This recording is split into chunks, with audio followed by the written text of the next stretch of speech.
આજે એવા દિવાસોના દિવસે આપણે દશામાની સ્થાપના કરી દીધી છે અને સેવા ચાલુ થઈ જઈ ને 10 દિવસ આરતી કરશું ને પૂજા કરવાની અને 10 સેવા દશામાની થશે અને 10મા દિવસે દશામાની પધરામણી થશે સારા તળાવમાં. અને અમારા આ 10 દિવસ તમારે વિડીયો જોવા હોય અને દશામાના દર્શન કરવા હોય 10 દિવસ તો અમારી ચેનલને સબસ્ક્રાઈબ કરજો. એટલે 10 દિવસ વિડીયો અમારા આ ચેનલમાં આવવાના છે દશામાના, અને રોજ આરતીનો એક પણ વિડીયો આવશે ખરા, અને શોર્ટ પણ વિડીયો આ ચેનલમાં આવવાના છે.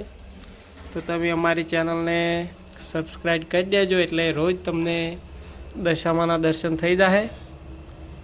અને આજ દિવાસાના દિવસે દશામાની સ્થાપના થઈ જાય છે.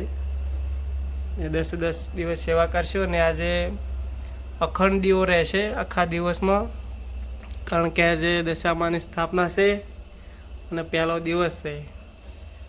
આ છે ચોપડી દશામાની. 10 દિવસ વાંચવાની છે વાર્તાઓ, અને દશામાના પડસા વાંચવાના છે.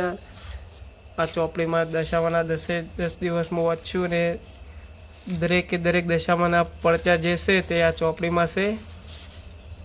ને દશામાના વ્રત કઈ રીતે કરવા એ બધા ચોપડીમાં આલેલા જ છે. તો અમારી ચેનલમાં કન્ટિન્યુ રહેજો, પૂરેપૂરા વિડીયો જોજો. અને 10 દિવસ આ ચેનલમાં વિડીયો આવવાના છે. જય દશામાં. તો જય દશામાં. આપણે આજે દશામાની સ્થાપના કમ્પ્લીટ થઈ ગઈ છે ને હવે 10 દિવસ પૂજા કરવાની રહેશે અને મસ્ત સેવા કરવાની છે દશામાની. વ્રત કરવાવાળા ભણવા જતા રહેશે પણ અમે તો વ્લોગ બનાવવા છે. એટલે જય દશામાં.